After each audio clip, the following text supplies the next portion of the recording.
अगर इस्लाम के कारण आतंकवाद होता, मेरा सवाल जरा समझ लीजिए, अगर इस्लाम के कारण आतंकवाद होता तो दुनिया के कौन से देश में सबसे ज्यादा आतंकवादी होना चाहिए? इंडोनेशिया में। सऊदी अरेबिया बहुत छोटा है, पता नहीं हमारे बंबई के बराबर भी है कि नहीं। सऊदी अरेबिया बहुत छोटा है, सबसे ज्यादा आतंकवाद होना चाहिए इंडोनेशिया में। नाजरीन, STV बिहार में एक बार फिर आप सबों का खैर मकदम है।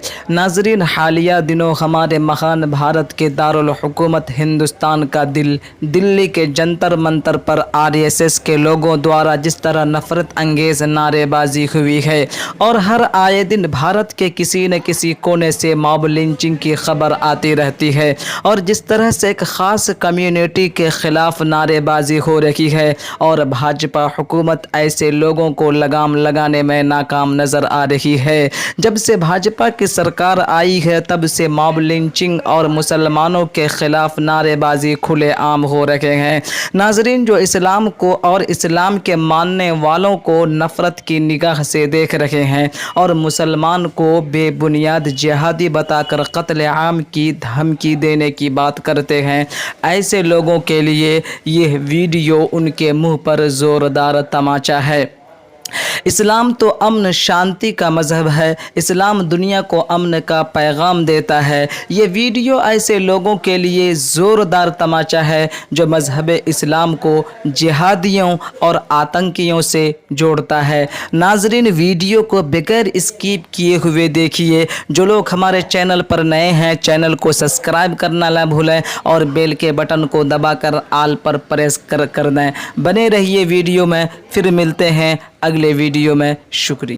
अगर इस्लाम के कारण आतंकवाद होता, मेरा सवाल जरा समझ लीजिए, अगर इस्लाम के कारण आतंकवाद होता तो दुनिया के कौन से देश में सबसे ज्यादा आतंकवादी होना चाहिए? इंडोनेशिया में। सऊदी अरेबिया बहुत छोटा है, पता नहीं हमारे बंबई के बराबर भी है कि नहीं। सऊदी अरेबिया बहुत छोटा है, सबसे ज्यादा आतंकवाद होना चाहिए इंडोनेशिया में। दुनिया का सबसे बड़ा मुस्लिम देश, वहां इस प्रकार का आतंकवाद नहीं है। नंबर 2, वो एरिया देखिए, अभी सवाल आपको बताया गया उसको याद रखिएगा। इस दुनिया के आतंकवाद से, जिसको इस्लामिक आतंकवाद कहा जाता है गलती से, कैसा कहा जाता है वो भी मैं बताऊंगा। इस आतंकवाद से मारे जाने वाले ज्यादा लोग, इससे मारे जाने वाले ज्यादा लोग हिंदू हैं, मुसलमान हैं या क्रिश्चियंस हैं? मुस्लिम हैं। इस्लाम के नाम पे आतंकवाद है, सबसे ज्यादा कौन मारा जाता है? मुस्लिम। अब तीसरी बात का ख्याल कीजिए, किस एरिया में इसका लोकेशन है? This terrorism is located in which area? तो उस एरिया की मैं 3 आपको बातें बताता हूं। उस एरिया में, जिसको मैं वेस्ट एशिया कहता हूं, पश्चिम एशिया में 3 चीजें हैं। नंबर 1, वहां रहने वालों में मुसलमान ज्यादा है, यस नो? उसी एरिया में आतंकवाद ज्यादा है, उसी एरिया में तेल का खजाना है। तो आतंकवाद तेल के कारण है कि इस्लाम के कारण है? तेल के कारण है। और तेल का कब्जा कौन करना चाहता है? तेल का कब्जा वो ताकत करना चाहती है जो वॉशिंगटन में बैठे हुई पूरी दुनिया को नचाते रहती है। काम करने वाला कोई और गुनाहगार कोई और बनाया गया। अब ये आया कैसे? तो आपको बता दूं कि ये अल कायदा के जो मदरसे, अब मदरसा अपने आप में खतरनाक शब्द उसमें कर देते हैं, कुछ मदरसों में इस आतंकवाद की ट्रेनिंग दी गई।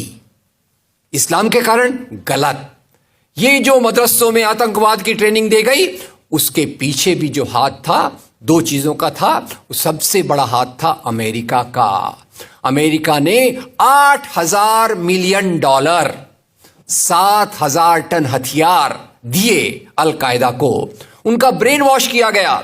इस्लाम के जो 2 महत्वपूर्ण शब्द हैं, माफ कीजिएगा अगर मैं कुछ गलत कहूं, मैं इस्लाम का स्कॉलर नहीं हूं, समझने की कोशिश करता हूं, कुछ मैंने गलत कहा तो उसको मैं माफ कर दीजिएगा। तो 2 शब्दों को उन्होंने बदल दिया। एक शब्द था जिहाद। जिहाद तो जो है जिहाद अकबर, जिहाद असगर। जहां तक मेरी समझ है, जिहाद अकबर का मतलब होता है अपनी बुराइयों के खिलाफ लड़ना। जिहाद असगर का मतलब होता है समाज की बुराइयों के खिलाफ संघर्ष करना। तो इस जिहाद शब्द का मतलब बदल कर दिया गया कि जो भी व्यक्ति आपसे असहमत है, जो भी व्यक्ति को, किसी को पहले काफिर लेबल करो, अब काफिर का भी एक बहुत अलग मतलब है, I won't go to the details of that. तो काफिर किसी को बोलो, उसको मारो, तो उसको जिहाद के नाम दिया गया। और ये ट्रेनिंग उन मदरसाओं में हुई जिसको अमेरिका ने पैसा दिया, अमेरिका ने सिलेबस भी दिया। और तो और मेरी समझ है, मदरसों में कुरान की ट्रेनिंग देते हैं, वो कैसे होना चाहिए वो आपके बीच में चर्चा का मुद्दा है। पर यहां जो ट्रेनिंग दी गई उसका सिलेबस वॉशिंगटन में बनाया गया।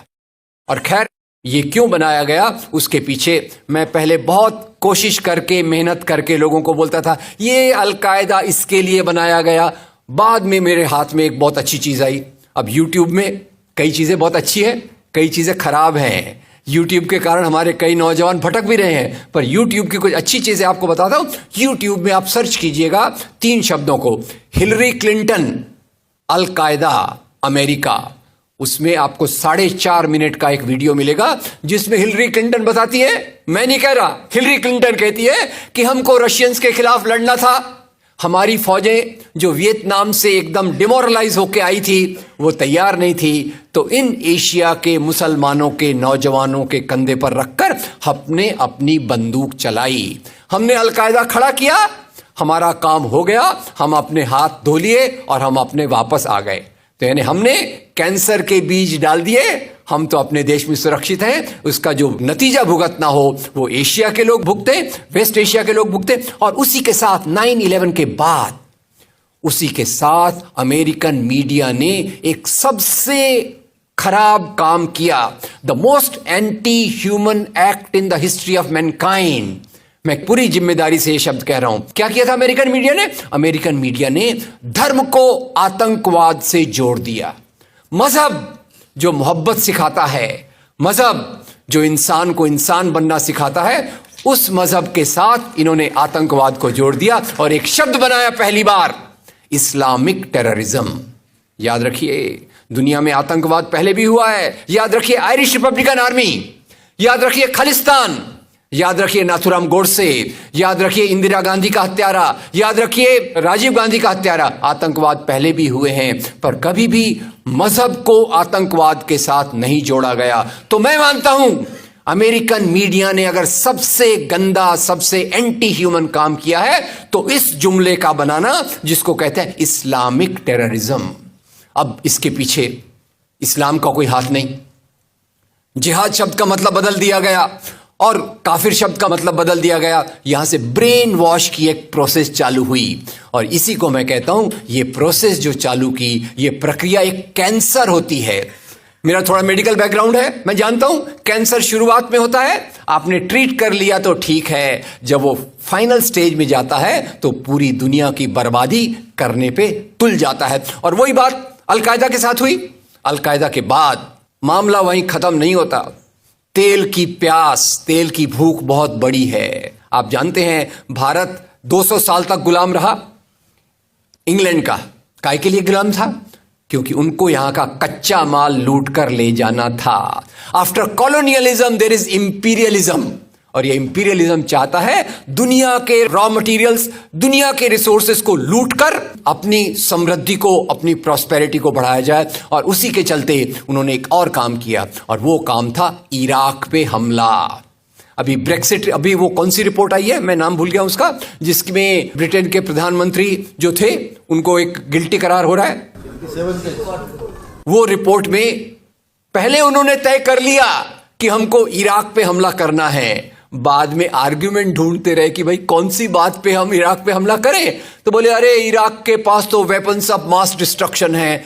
उस बात पे लंबी बहस चली और यूनाइटेड नेशंस, जिसको अमेरिका ने अपने जेब में रख लिया है, उसके सहारे से उन्होंने इराक पे हमला किया। और वो इराक पे हमले के कारण जो वहां की आर्मी स्ट्रक्चर था, जो फौज का स्ट्रक्चर था, वो डिस्टर्ब हो गया।